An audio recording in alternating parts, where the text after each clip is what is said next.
Xitayning Yavoyi g'arbi Kristian Tayler. Tarjima qiluvchi To'liq Abdurazzoq. 5-bob Qizil Sahar. 1949-yili 20-oktyabr atalmış Xalq Azadlıq Armiyasining tunji qo'shini Urumchiga kirganda, yerlik xalqlar ma'lum nuqtadan aytganda biroz xursand bo'lgan edi. Kommunistlar bu harbiy qo'shinning Sharq Turkistonga kirganligini azodlik deb atagan bo'lsa, Gomindan hukmronligida har turli banditlar keltirib chiqargan qalaymqonchilik va zo'ravonliklar tufaylidan uzun yil azob oqibat chekkan xalqning mazkur azodlikdan xursand bo'lganligini to'g'ri tushunishga bo'ladi. O'zaro talash-tortish qilib kelgan har ikki taraf bu yangi hokimiyat o'zgarish paydo qilib, xalq orasida qarindoshlik munosabatini yaxshi tiklaydi deb o'ylagan bo'lishimi mumkin edi. Hech bo'lmaganda kommunistlarning Xitoy ichki urushdagi g'alabasi kelajakdagi tinchlikqa kapolat qildi deb o'ylagan edi. Shuning bilan yerlik diktatorlarning uzun yillik zo'ravonligi ostida azob chekkan ham shuningga bo'ysunib kelgan yerlik xalqni oxiri Beijing tarafdan bevosita boshqarilganligi aniq bo'ldi. Ammo shu mezgilda hech kim Beijingning kontrolligi naqadar qattiq bo'lganligini oldin o'ylab xiyoliga keltirib boqmagan edi. Azodlik armiyaning yetib kelishidan burun chet elga qochib ketganlarni o'z ichiga olmaganda, dal kommunistik tuzumga qarshi turg'ishlar eng avval Kompartiyaning kontrolligining qanchalik og'ir bo'lganligini sezganlar bo'ldi.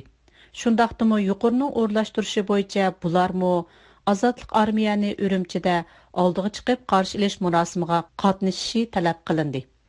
Sentabrning boshlaridagi bir kuni Urumchidagi barliq xalq ommasiga tuyuqsiz uqtirish tushirilib, hammalarning atisi tong otganda Urumchi shaharga 10 kilometr yiroqlikda joylashgan Aydurumga yig'ilib, armiya qo'shinini qarshi olishiga chaqiriq qilindi. Alayda ruxsat olmay turib, Aydurumga barmaganlar sizilgan hamon naq maydonda etib o'ldirilganligi ta'kidlandi. Shahar aholisi buyruqqa bo'ysunib, shu kuni Aydurumga yig'ilib, bir kun saqlagan bo'lsa-mu qo'shinning qarsimi ko'rinmadi. Kishilar herib charchab o'ylarga qaytib keldi. Shu kechasi yana bir uqtirish tushib, tong atganda Aydurumga qaytib berishga buyurildi. Atsi xalq paypaslab berib, Aydurumda yana bir kun saqlagan bo'lsa-mu qo'shin o'xshashla yetib kelmadi. Shundaq qilib 3-kuni xalq Urumchi Aydurumda 200 dak Rossiya aeroplanlari bilan to'shqan 4-5 ming askardan tarkib topgan kommunist harbiy qo'shinni kutib oldi. Bu vaqtga kelganda xalqning aktivchanligi allaqachon sovib qolgan bo'lsa-mu, hukumatning tashviqot o'rinlari cho'ng davron silib nurg'un tashviqot rasmlarini isib kütülüş murasimini naiti dağdug'liq holda dunyoga tunishtirdi. Bu ziminni qo'lga keltirgan Xitoy Kompartiyasiga nisbatan aytganda, Manjularning Ching sulolasi mustaqillikka qilgan bu ziminni qo'lga keltirgan mazkur g'alaba ularni ko'p xijolatchilikka solgan edi. Sababi bu ziminni ishg'ol qilib olg'isi yo'q emas, balki ularning bu ziminni ishg'ol qilishga ideologiyalik bahonasi yo'q edi. Shundaqdimi 1912-yili Sun Yat-sen, ya'ni Sun Jung-sen Xitoyni shakllantirgan Xitoy chegarasi ichida faqat birla millat mavjud bo'lib, boshqa millatlar asta-asta yo'qolib ketib, Han millatiga qo'shilib ketdi deb yo'qolang nazariya to'qigan. Ammo bu ko'z qarashga qoyil bo'lganlarning soni nihoyat oz edi. Chiang Kai-shek bo'lsa Sunning ko'z qarashiga o'xshab ketadigan ko'z qarashda edi. U Xitoy xalqi ajdodi bir bo'lgan 5 millatdan tarkib topgan imperiya degan qadimiy Xitoy uqumini qabul qilgan. Bu 5 millatning farqi yuzaki holatda bo'lib, bu farqi faqat din va ekologiyalik farq deb qarab, buyuk Chin imperiya tarixidagi o'xshamagan millatlarning o'rtaq maqsadi orqali qurilgan degan ko'z qarashda bo'lgan. Uning qarshicha Tibet, Mongoliya va Sharq Turkistonning Xitoyga qo'shilganligi Manjular qurgan Chin xonadonligining ishg'olidan emas, balki bu zamindagi xalqlar 2000 yildan buyon tadrijiy holda Xitoyga o'zligidan assimilyatsiya bo'lganmish. Mayli zamonning qanchalik keyinda qolganligidan qat'iy nazar, turk, ya'ni Sharq Turkiston yerlik xalqi va Mongollar aqtallik bo'lg'achqa nihoyatda uzun vaqtdan keyin andın Xitoyga assimilyatsiya bo'la oladi. Xuddi Amerikadagi aqtalliklar tabiiy holda qizil tanliklarni asta-asta yo'qoldi deb hukm qilgandek, Xitoyning 20 asrning boshlaridagi eriqshunoslarning nazariyasi bo'yicha qizil tanlik, qo'ng'ir tanlik va qora tanlik erqidagi xalq yer sharidan jazman yo'qoladi. Eng oxirida oq tanlik bilan sariq tanliklar ustunlikni talashib o'zaro urush qiladi deb qaralatdi. Шуңа Xitoy eriqshunoslari agar Xitoylar nihoyatda hushyor bo'lmasa, xuddi Amerikaliklar qizil tanlik qaloq millatlarni qirib tashlagandek, oq tanliklar birlashib Xitoynimi talto'kis qirib tashlaydi yoki bo'lmasa o'run, ahmaq, hamjinis, sarang'a o'xshash qor tanliklardek qul qilib ishiltidi degan nazariyani o'tirib qo'ygan edi. Sharq Turkistonni boshqarib kelgan so'qishqoq bayliklar yerlik xalqqa qarta o'z oldiga ayrim siyosat tuzgan bo'lib, hukmron Yang Zishing qattiq qo'lliq bilan maxfiy ham hiylagarlik bilan boshqargan Chinshurin zo'ravonligi ham tuyuqsiz zarba berish usuli bilan xalqni boshqargan. Shingsay kelsak, u boshda Sovet ittifoqi bilan yaqinlashib, yerlik xalqqa yumshoq siyosatni yurgizgan bo'lsa, keyincha diktatorlik tuzumini yurgizib, butun rayonni saqchi hokimiyatiga aylantirib boshqargan. Chiang Kai-shekning siyosatini harbiy qo'shinning ojizligi bilan xulosalashga bo'ladi. Ya'ni 1942-yili Chiang yerlik xalqning noroziligini qo'zg'aygan bir qarorni chiqargan bo'lib, u bo'lsa-mu ishkirki o'lkalarda yer mulklardan ayrilgan Xitoy dehqonlarini Sharq Turkistonga yo'tkiganligi edi. Ammo bu mustamchilik siyosatini Gomindan hukmronlik qilgan davrda amalga oshira olmay qolgan edi. 1946-yilda G'ulji qo'zg'olonchilar bilan tuzgan bitimdan keyin Jang amalsizlikdan yerlik xalqqa ma'lum darajada erkinlik berishga majbur bo'lgan. Ro'shanki shu darajadagi erkinlikka Sharq Turkiston xalqi 20-asr ichida qayta erisha olmagan edi. Uyg'urlar tarixida oz uchraygan apu so'rashni Xan amaldori general Jang Jingjungning og'zidan anglagan edi. Shu tarixiy davrda Chiang Kai-shek general Jang Jingjungni G'uljidagi qo'zg'olonni jemiqtirish uchun o'lkalik hukumat boshlig'i qilib tayinlagan edi. U intayin ochiq holda nima uchun aran 5% ni egallagan Xan millat bu rayonning 95% ni egallagan yerlik xalqni boshqardi degan savolni o'tirib qo'yib, nima sababdan biz siyosiy huquqlarni Uyg'ur va boshqa yerlik millatlarga o'tkazatmaymiz deganligi ma'lum bo'lgan edi. U aslidagi hukmronlarni ayblab, ular tamoman xato qildi. Bundaq ish bejirish nihoyatda imperialist davlatlarning o'z mustamlikadagi mamlakatga yurgizgan egallanish siyosati bilan hech qanday farqi yo'q deb o'tgan. Biroq shu chog'dagi Uyg'urlarning lideri Ahmadjon Qosim apandi Chiang Kai-shekga xat yozib, uningdan o'zini o'zi boshqarish degan va'dasini amillashtirishni so'raganda, Jangning qattiq g'azabi qo'zg'alib, nihoyatda keskinlikda rad qilgan edi. Xitoy kommunistlari bu nuqtaga kelganda nihoyatda ustunlik bilan Gomindan bilan qarama-qarshi ko'z qarashni o'tirib qo'ydi. Ular burunqilarni eriqchilik yurgizdi deb tanqidlab, tug'ut cheklash planlarini tuzgan deb tuhmat qildi. Mao Zedong irqiy ustunlik siyosatini yurgizganlik, markazimga qarshi turganlik bo'ldi deb Buyuk Xitoy shuarizmchi bo'lsa, pan-turkizmdanmi ig'ir bo'lgan inqilobga qarshi harakat deb jakarladi. Özünün əməldallarına Türk milletleri bilan Xitaylar arasındaki farqni yo'qotish uchun yerlik millat kadrlarini tarbiyalab, hukumatning boshqarish o'rinlariga qo'yishga buyruq tushirdi. Xitoyning 2000 yillik tarixidagi g'arbdagi qaloq millatlarga hech qanday bundaq yaxshi ishoratlar, ya'ni kengchiliklar berilib boqmagan edi.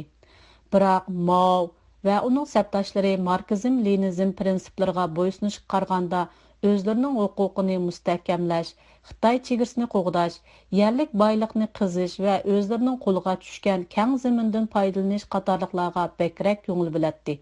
Xuddi Sovet bolsheviklari charpatisha qurgan imperiyadan foydalanib, Sovet kommunist tuzumini qurib chiqqandek, Xitoy kommunistlari manjular qurgan imperiya orqali o'zlarining rejimini qurmoqchi bo'lgan. Biroq mazkur planga ikki cho'ng to'sqinlik mavjud edi. Bularning birisi pan-turkizmni tozalash bo'lsa, yana birisi Sovet ittifoqining ta'sirini yo'qotishdir. Xitoy kommunistlarining kuchi shu tarixiy davrda texi ojiz bo'lganligi uchun G'arbiy chegara rayonida yashaydigan millatlarni o'ziga moyil qilish nihoyatda muhim o'rinda turadi. Bo'lmasa Xitoy hokimiyati Sharq Turkistonning yana qaytadan Sovet ittifoqining ta'sir doirasiga kirib ketadigan xavfga duch kelib qoladi. Shunga Uyg'ur, Qozoq va Mo'ng'ul va boshqa millatlarga siyosiy jihatdan erkinlikla emas, hatto Xitoy Xalq Jumhuriyati doirasida avtonomiya tuzumi qurib berishga va'da berilgan edi.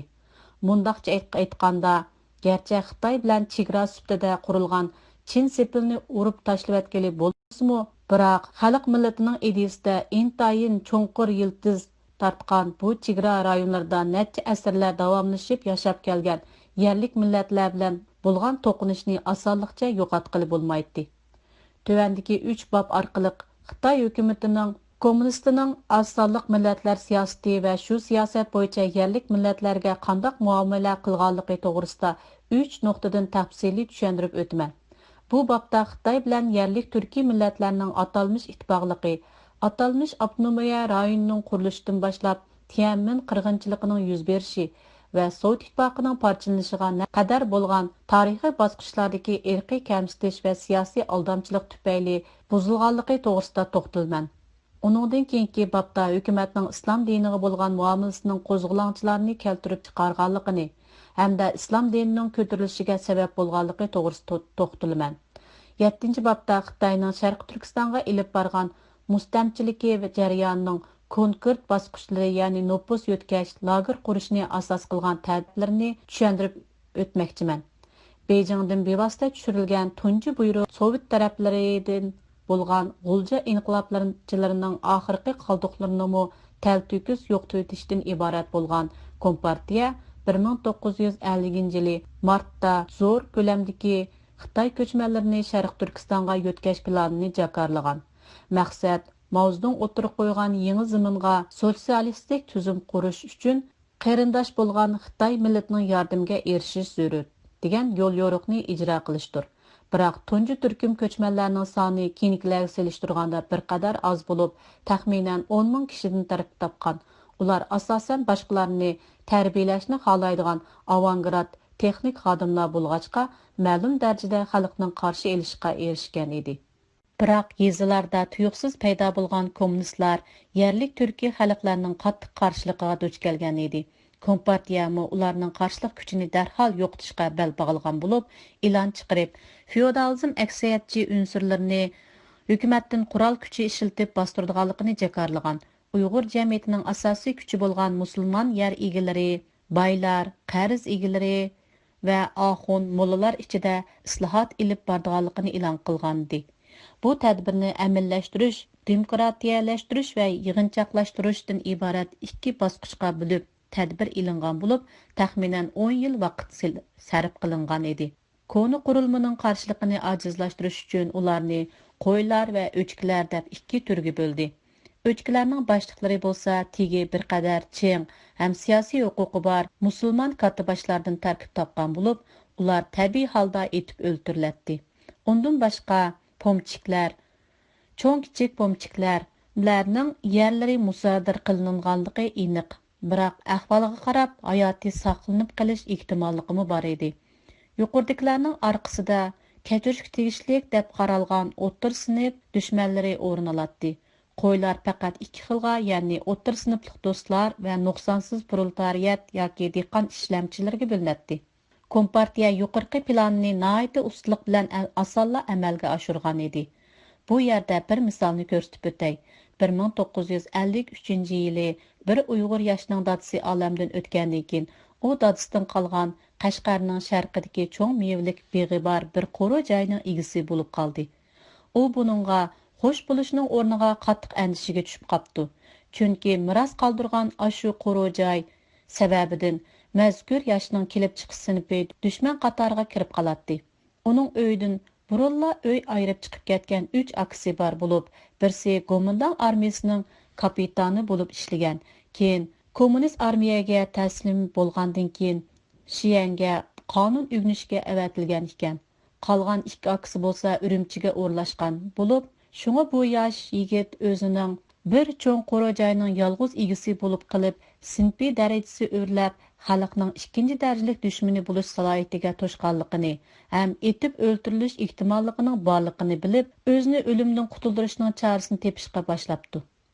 U oldi bilan mevilik bog'dan meva chevi elib, yerlik Uyg'ur sud mahkamasi boshlig'ining oldiga berib, uningga pora berib, miros qoldirgan qoro joyning o'ziga tava emasligini, balki 4 uka o'tirsida bo'lishga tegishli ekanligini isbotlabdi.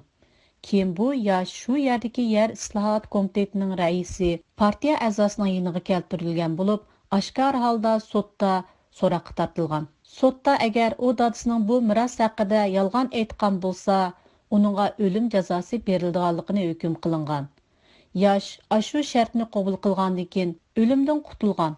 Shundan keyin mazkur yosh qo'lga kelgan bu fursatni ching tutib, bir to'p nomrod oilalarga bo'lib berilgan o'z qoro joyidan voz kechishga ma'qul bo'lgan. Ham Qashqar viloyatining eng chet yerga ko'chib berib, zavod direktori bo'lib ishlashga ruxsat qilingan. Kompartiya sobiq Sharq Turkiston Jumhuriyatining rahbarlariga qarta agar yuqorqiga o'xshash qattiq muomala qilsa, aks ta'siri paydo bo'lganligini obdan biladi. Shunga hukumat bularga alohida g'amxo'rlik qilish siyosati yurgizgan bo'lib, ularni ma'rifatparvar deb maqtab, hamda Xitoyning boshqa joylardagi aksil inqilobchilarga selishtirganda noiti ustunlik bilan muloyim muomala qildi.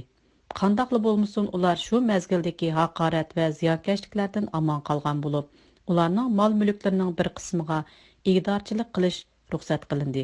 Hamda bularning nurg'unlagan nomi bor, amaliy huquqi yo'q yangi amallar o'rinlashtirildi. Ammo tadrijiy holda bularmi orqa-orqadan sinfiy dushmanlar qatoriga kirgizilib, aksil inqilobchi, yerlik millatchi, chet elga bog'langan unsur degandek bo'ktonlar chaplanib yo'qitildi. Diniy zotlarning ta'sirini ojizlashtirish uchun diniy faoliyatlarni nazorat qiladigan partiya organi Xitoy islom jamiyatini qurish orqali bartaraf qildi. Bir qism masjidlarning yerlari va mol-mulklari musodara qilindi. Diniy sudlar hukumatlik xalq sud mahkamasi bilan birlashtirildi. Imomlar parxonlar tarafidan saylanmaydigan bo'lib, davlat tarafidan tayinlanadigan va maoshga ishlaydigan bo'ldi. Oldin a'lo bekitilgan Xitoyparast vatanparvarlar diniy vakillar ideologiya kursiga avartilib, kompartiya tarbiyasini oldigan bo'ldi. Masjidlarga rais mavzuning rasmini esib qo'yishga va sotsialistik inqilob Xitoyning vatan birligi, millatlar orasidagi ittifoqligi, ishchilar bilan burjuaziya orasidagi sinfiy kurash qatorliq temalarda so'zlashga buyruq tushirildi. 1950-yili yer haqqi va sargardonlikqa qarshi turish faoliyati boshlangan bo'lib, kadrlar tuvanga tushib, dehqonlarni tarbiyalab, ularni pomchiklar va boylar bilan sinfiy kurash qilishga harakatga soldi. Yuqori yer ijoralari majburiy tushirildi. O'smi yuqori bo'lgan qarzlar musodara qilindi. Erishgan ma'lumotlarga asoslanganda, keyingi 2 yil ichida o'lkadagi pomchiklarning taxminan 6 dan birining sudga tortilganligi ma'lum bo'lgan edi. Ammo shu dastlabki yillarda partiya a'zolari osonlik millatlarning tez assimilyatsiya bo'lib ketishiga ancha ishonchi yo'q edi. Shunga Yangi Zamin kundalik gazetining ma'lum bir muxbiri yezilarning mutaassiblikdan ayg'ringan bo'lib, Manju imperiyasiga davriga o'xshab ketibdi deb yozgan. U bu tasvirlashni pomchiklarning konkretli sharoitini Uyg'ur maqol tamsillarini naql keltirib turib mundaq degan. Suv ketidi, tosh qoladi. Yer islohoti harakati 1952-yili mayda oxirlashgan bo'lib, hukumat tashviqot vositalarida zo'r g'alaba qozondiq deb ta'riflagan. Ondan keyin yer islohoti ilib berilib, 2 million atrofidagi dehqonga 7 million mo'dan ortiq yer taqsim qilindi.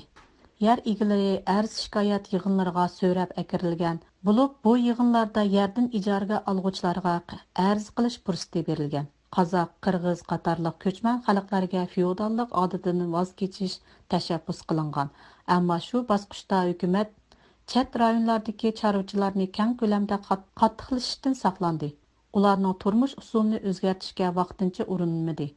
Bo'stonliqlarda dehqonlarga nisbatan 20 dan 40gacha oiladan tarkib topgan kichik hamkorlik kooperatsiyalari qurildi. 1955-yili mavzuning 100 dan 300 gacha bo'lgan oilalarga cho'ng hamkorlik kooperatsiyalarini qurishga buyruq tushirdi. Okuplar öz ixtiyorligi bilan bo'lsa-mu, ba'zida bisim silish uchun dehqonlarni bir necha kun yoki bir necha hafta qamab qo'yib majburlagan vaqalarmi yuz bergan. Mavzuning yig'ilish kooperativlashtirish harakati orqali maqsadini amalga oshirishga kirishgan bo'lib, dehqonlarni tashkillashga, ularning mahsulotlaridan bojilish orqali dehqonlarni mashinalashtirishga, mablag' selishga qiziqtirdi. Boshqa kompartiya rahbarlari mashinalashtirishni birinchi o'rin qo'yishni talab qildi. Lekin Xitoy prezidenti Liu Shaoqi Leninning bir kechada davlat ochliq ishlab chiqarishni monopol qilishdan kelib chiqqan ofat xarakterlik ocharchilikni o'z ko'zi bilan ko'rib, aldirab kollektivlashishga xatarning borligini ogohlantirdi. Uni yolg'on, xatarlik va utopiya dehqonchilik sotsializmi deb atаған edi. Azodlikdan keyin g'arib kelgan avangardlar ichida ko'plagan qo'mondon askarlarini o'z ichiga olgan mahbuslar va askarlar bor bo'lib, Sharqiy Turkistonda bo'zyer etishga buyurilgan edi. Odatdagi ko'chman Xitoy fuqarolari 1954-yildan keyin ko'chib kelgan bo'lsa, dastlabda astroq, keyincha nihoyat tez ko'payishga boshladi. Ammo shu yili tarixdan buyon ko'rilib boqmagan eng kuchli va odatdan tashqari qurilmaning biri qurildi. Mazkur qurilma ta hozirga qadar G'arbdagi musulmonlarni kontrol qilish yoki xitoylashtirishda eng muhim rolni o'ynab kelyotidi. U bo'lsa chegara rayonining tinchlik masalasini bartaraf qilish uchun Mavzudun qo'mondon taslim bo'lgan taxminan 150 ming askarni va bir qism musulmon askarlarni Sharq Turkistonga yo'tkab akilishdir. Xalq ozodlik armiyasi ularning oila tabobatlari, ma'muriy xizmatchilari va qo'mondon millatchilar uchun ishlaganlardan tarkib topgan yangi zamin ishlab chiqarish harbiy polik deb nom qo'yilgan qurilma tiklandi. Mazkur buyuk polikning ikki vazifasi bor bo'lib, birsi dehqonchilik qilish uchun bo'zyer echish, yana birsi chegara rayon mudofaasini qo'g'dashdan iborat edi. Keyinchi ular Sharq Turkiston ichidagi to'plarni kontrol qilish bilan shug'ullandi. Harbiy polik, ya'ni Bingtuan, ya'ni jazolanish muddatini tugatgandan keyin Xitoydan yo'tkilib kelgan siyosiy jinoyatchilarni o'z ichiga olgan yer egalari, qo'mondon Xitoy millatchisi, amaldorlari va boshqa aksil inqilobchi omillardan tarkib topgan dastlabki mezgillarda Bingtuan azdur ko'ptur o'z ixtiyorligi bilan 100 minglagan texnik, injener, doktor, o'qituvchi va savdogarlarni qaytarib kelish uchun sharqqa xizmatchi qabul qilish guruhlarini avatdi. 1000 kishilik o'quvchi va xizmatchilardan tashkillangan bir guruh Shanxay universitetidan yana 1000 kishi Beijing hukumat ishxonasidan yo'tkalgan edi. Umumiy jihatdan aytganda Xitoy Xalq Jumhuriyatining qurilib dastlabki 5 yil ichida kam deganda 1,5 million Xitoy askarlar va puhralar Tarim va Jungariya o'ymonligiga yo'tkilib bo'lgan edi. Shuning bilan bir vaqtda Kompartiya a'zolari osonlik millatlar uchun yerlik ma'muriy tuzum, yangi ma'muriy loyiha tayyorlayotgan edi. Kompartiya shu orqali konkretli masalalarni ham hal qilish emas, balki yerliklarga bo'lgan g'amxo'rlikni ko'rsatishni maqsad qilgan bo'lib, yerliklarni o'zini o'zga xo'jayin qilish bo'lmasdan balki bir qismni pardozlash orqali umumiy xalqni aldashni maqsad qilgan edi. Aychinvu 1930-yillarda G'arbga ziyoratga borganda, cho'ng quruqliqdagi har qanday bir Xitoyga o'xshash Sharq Turkiston aholilarining ko'p millatlardan tarkib topganligidan qattiq ta'sirlangan ekan. U Ili rayonining markazi G'uljining asosli ko'chasida turib, bu shaharning Osiyo xalqining haqiqiy muzeyi ekanligini bayon qilgan. G'ulji shahar ko'chalarining har bir agri-to'qay joylarida arxeologiya tadqiqotchilar cho'qim kameralarini tiklab rasm tortishga kirishib ketgan. Yoki bo'lmasa rasm sizish taxtasini tutib ko'ziga ko'ringan yangiliklarni sizib xotirlayotgan. Bo'lib, ular balkim yig'ib saqlagan bir qism boshsumaklarni kelajakda tadqiq qilishni ko'z tutgan bo'lsa, yoki bu zaminda yashayotgan kishilarning qosh ko'zi, ig'iz qalbiklarining Xitoy zaminda yashayotganlarga o'xshamaydiganligiga hayron qolayotgan edi. Ba'zida mening ko'z oldimdan sap yevropalik ko'rinishdagi, ammo zaytun rangli tandiki va sharqning kiyimlarini kiygan bir kishi o'tib ketsa, yana ba'zida qora chopon puchqoqli qurilgan shim kiygan xarakterdagi zinatlangan birisining oldinda o'tganligini bayqayman. Ular balkim zamonaviy nasllardan yiroq turishni xohlaydigan lama to'niga o'ralgan kishi bo'lishi mumkin. Bu yana kishilar to'pidan 14 millatni sanab chiqqan bo'lib, ular Xitoylar, Manjular, Tunganlar, ya'ni Xitoy musulmonlari, Mo'ng'ullar, Uyg'urlar, Qozoqlar, Shibalar, Solunlar, Qirg'izlar, Tatarlar, Tojiklar, Chakar Moğollar, Torg'ut Moğollari va Oq Ruslar edi. Biroq u mezgilda Uyg'urlarni texmi ayrim bir millat deb qarmaydi. Gerçi Uyg'ur degan nom ming yillar burun Sharqiy Turkistonni kontrol qilgan Uyg'ur turklaridan qabul qilingan bo'lsa-mu, ammo bu ism Shinse hukmronlik qilgan mezgilda asosan bo'stonliqda yashagan turkiy millatlarga qartilgan. Toki 1934-yilga qadar ular o'zlarining turishlik joylariga qarab to'nilatdi. Masalan, Qashqarlik, Xotanlik yoki Keriyalik degandek Uyg'urlar o'zlarini Sharq Turkistonning haqiqiy egisi, boshqa millatlar bilan, masalan, Qozoq, Qirg'iz, Tojik va Tunganlarning hammasini ko'chman millatlar deb biladi. Uyg'ur degan nom 1921-yili O'zbekistonning Toshkent shahrida o'tkazilgan yig'inda tarim o'ymonligidan kelgan ko'chmanlarga qartilib qo'yilgan edi. Keyin Xitoy Kompartiyasi tarafidan bu nom tasdiqlangan. Ma'lum nuqtani aytganda Uyg'urlarning kimligi Xitoy hukumatining tasdiqlanishidan barliqqa kelgan. Ularning kimligi shu zamondagi dialektiklik modaga ergashganligini ifodalab berdi. Uyg'urlarga ism qo'yish va ziddiyatlik natijaga erishdi. U Xitoyning bu subyektivlarga o'zlarining milliy kimligi va shundaqla diniy kimligini yaratib bergan bo'ldi.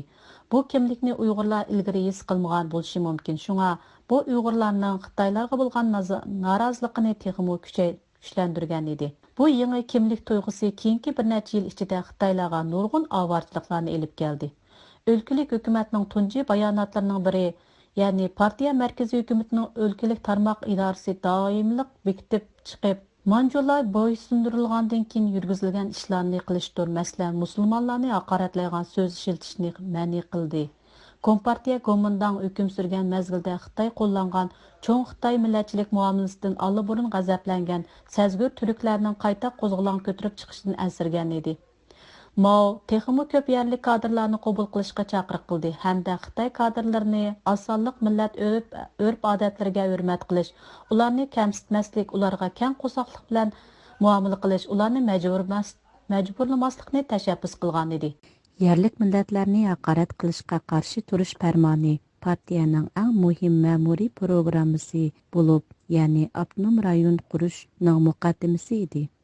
Bular jamoat rahbarlarining qalbiy va zehnini moyil qilish, uchuq bo'lmagan chet el jahongirlariga qarshi turish ko'rishida qarindosh millatlarning ittifoqligini ilgari surish va turkiy millatlarni Sovet ittifoqining yesdoshligidan ayritish uchun tuzilgan tadbirlardir. Kompartiya nazariyachilari ulgu izlash uchun ancha avor bo'lib ketmasimi bo'laveradi. Ya'ni uni G'arbiy Turkistonning yetki Sovet ittifoqi ta'minlab beradi. Xuddi 1917-yili Lenin va Stalin imzo qo'ygan xitobnomada, ya'ni Stalin millatlarga ega chiqqan bo'lib, Rossiya musulmonlarga masjid va duo tilovat so'rinlari vayron bo'lgan, e'tiqodiy va urf-odatlarini charpodshalar dafsand qilgan barliq kishilarga va'da berib, ularning mamlakatlik va madaniyatlik organlari erkin va daxlsiz holatda saqlanib qolganligiga quruq va'da bergan edi. O'rta Osiyodagi turkiy millat rahbarlari ruslar bilan birlashma hukumat qurishni o'tirib qo'ygan, ammo ruslar musulmonlar texi ular uningga tayyor bo'lmadi deb u talabni rad qilib o'tgan. Turklarning Sovet ittifoqiga tutgan pozitsiyasi aniq emas. Ular texi muvofiq emgakchisi emas bo'lib, ularning rahbarlari yo burjuaziya yoki dindorlardan tarkib topgan degan bahona sabablar ko'rsatilgan edi. Stalin o'z taqdirini o'zi belgilash huquqi to'g'risidagi barliq paranglarni asta-asta to'xtatdi. U faqat yuksak ishonchga erishgan xalqning shunday huquqqa erish imkoniyati bor. Mazkur ishonchlarning eng muhimi bo'lsa Moskvaga bo'lgan sadoqatmanlikdir deb o'tirib qo'ygan. G'arbiy Turkistondagi musulmonlar barliq islom irqlarini birlashgan Sovet Turklar Jumhuriyatining qurilishini umid qilgan edi. Aksicha birlashish va bo'linish to'g'risidagi qattiq munozara qilgandan keyin G'arbiy Turkiston fuqarolarining joylashgan rayonlariga qarab, hatto ba'zida kashf qilingan irqiy va millatlarga qarab yerlarni parchalayotgan bo'ldi. Mazkur cho'ng loyihani tayyorlashga faqat 3 oyla vaqt ishlatdi. İnsanshunoslar va til mutaxassislari yuqoridan tanlanib bu ishga aralashdi. Xuddi ma'lum bir tarixshunos bu to'g'riliq deb o'tgandek, Bu layihani bir millatning o'z taqdirini o'z belgilash prinsipiga asosan taraqqiy qilindi deganligidan ko'rgili bo'ldi. Hayvonlarni yoki ko'ktat turlarini tadqiq qilib, ondan hayvonlar bog'chisi yoki o'simlik bog'chisiga o'rin berganligidek loyiha bo'ldi. Yangi mamlakatlar xuddi Rossiya Federatsiyasi ittifoqiga o'xshash o'rinda turadigan jumhuriyatlar deb tiklangan edi. Demak, bular o'zlarining bayroqlari, davlat geriblari va marshlari bo'ldi. Uning ustiga 1937 yili qabul qilingan asosiy qonun bo'yicha bu jumhuriyatlarga Sovet ittifoqidan ayrilish huquqi berilgan hamda har bir jumhuriyatga mustaqil bo'lishni amalga oshirish uchun lozim bo'lgan chegaralar belgilangan albatta. Hech qanday Sovet Cumhuriyeti 90-yillar qadar Sovet ittifoqidan ayrilgan emas. Bu yerda diqqat qilishga arziydigani shuki, 1991-yili Sovet ittifoqining yemirilishi bilan Sovet Turkiya Cumhuriyatlari o'zligidan mustaqillikni qo'lga keltirganda 5 yangi davlatning 4, ya'ni Tojikiston buning sirtida nihoyat tezla o'zlarining milliy kimligini tepib oldi. Davomi yana bor.